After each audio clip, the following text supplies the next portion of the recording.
Hi, welcome to Storytime with Gigi. Today we're going to be reading another story from our Disney Pixar Monsters, Inc. storybook collection.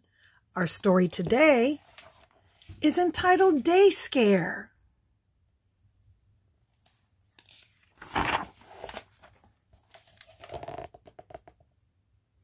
Good morning, President Sullivan, Celia said as Sully walked through the front door of Monsters, Inc. Good morning, Celia, he said with a wave. You know, you don't need to call me that.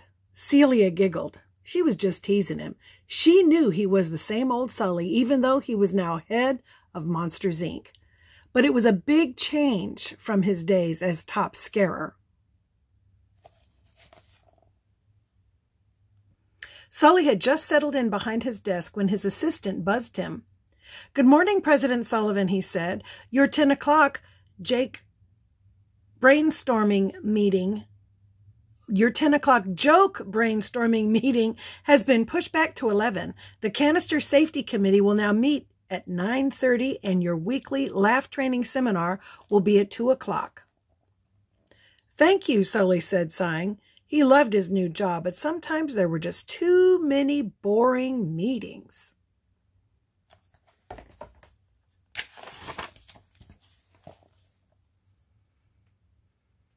Just then his phone rang. It was the head of Monster Resources. I'm sorry, President Sullivan, she said, but both daycare teachers are out today with swampy pox. Sully thought. It must be fun teaching all those little monsters. Suddenly, he had an idea. A crazy idea. Clear my schedule, he called to his assistant. I'll take care of this, he said into the phone, and he headed to the laugh floor to find Mike. Sully, Mike said happily when he saw his friend. Guess who just filled in his daily laugh quota? Perfect, Sully said. That means you can teach daycare with me today. Mike's eye grew wide. Laughs are one thing. I'm not sure about teaching an entire class of little monsters. But Sully grabbed his best friend and dragged him to the daycare room.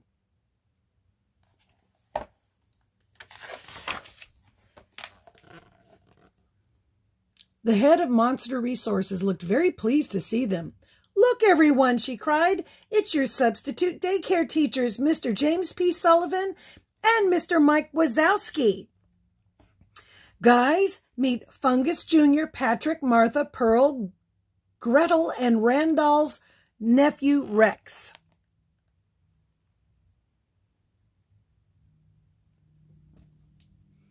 She smiled. See ya, and then she ran out the door. Cute kids, said Sully. He wondered why the head of Monster Resources was in such a rush. She must have a meeting to get to, he said.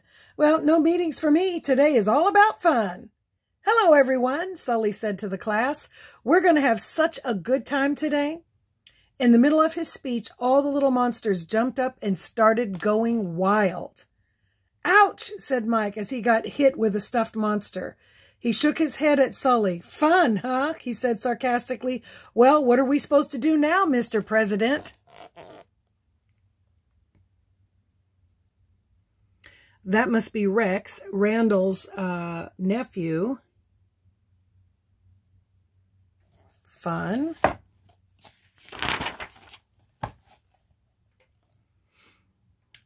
Play a game, Sully suggested. All right, said Mike. How about hide and shriek? Mike, said Sully, it's called hide and seek, now remember. Whatever, said Mike. Okay, kids, who wants to play? Ah! The kids screamed and ran off to hide. Mike shrugged at Sully. Guess they like this game. He covered his eye and began to count. Ready or not, here I come.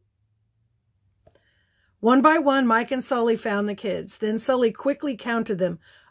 Mike, I think we're missing one, he said. You're right, said Mike. Randall's nephew, Rex.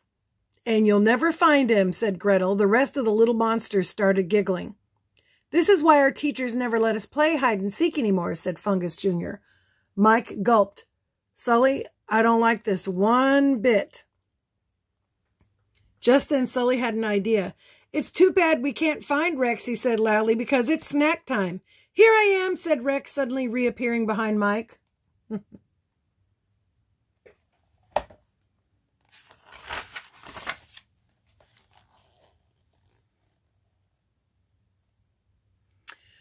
want snacks! We want snacks! All the little monsters chanted. Mike ran to the cupboard and began handing out treats he thought the kids would like. Gummy bugs, rotten apples, and mud-covered sardines. Sully smiled. See, Mike, all we need to do was... Food fight! The kids screamed. Instantly, food started flying across the room. Gummy bugs stuck to the wall and Sully's fur. Mike got splattered with a handful of mud-covered sardines. Little Martha crawled under the snack table and watched as she munched on a rotten apple.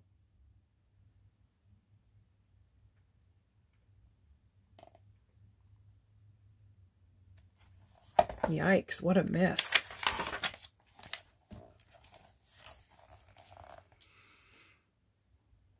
What a mess, Mike moaned.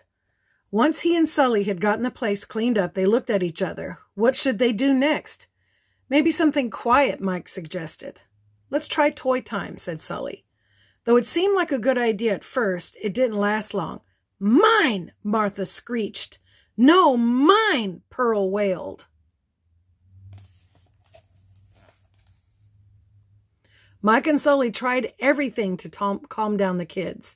They found toys in the closet, they played more games, but they just couldn't get the kids to settle down. Tie my shoes, Mike Wazowski, Fungus Jr. demanded. Mike rolled his eye. You have got to be kidding me. A little help here? He cried to Sully. Right back at you, Sully came back.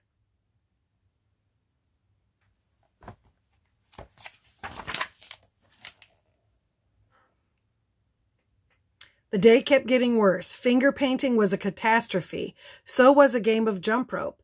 Even dress-up was a nightmare. Is this day over yet? Asked Mike. Sully checked the clock. Not even close, he said. This is a total disaster. Mike groaned. There's got to be something we haven't tried, replied Sully.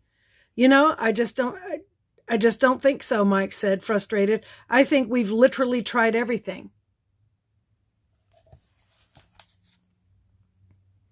I'm sure there must be something, said Sully. I'm sure there must be something, Mike imitated Sully's voice, acting like a little kid. Don't be mean, Sully said. Don't be mean, Mike imitated him again. Mike, Sully said. Mike, Mike repeated. No, Mike, look. Sully pointed to the monster kids, who sat on the floor quietly watching them.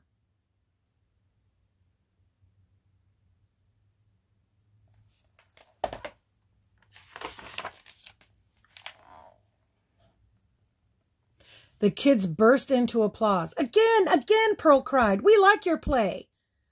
Now that they had the kids' attention, Mike and Sully realized what they should do. Put on a puppet show. Mike told tons of jokes and Sully did lots of scary voices. The kids laughed and laughed. They had lunch, then they took a long nap. Finally, it was time for all the little monsters to go home. Once everyone had been picked up, the two friends looked at each other and chuckled. Mike was covered with paint and Sully had a lollipop stuck to his fur. That was the toughest day I think I've ever had, Sully said with a loud yawn. I guess it's time to go home. Mike eyed the pile of nap rugs in the corner. Hey, let's rest for a minute before we head home, he suggested. Good idea, said Sully. Hey, these are pretty comfortable.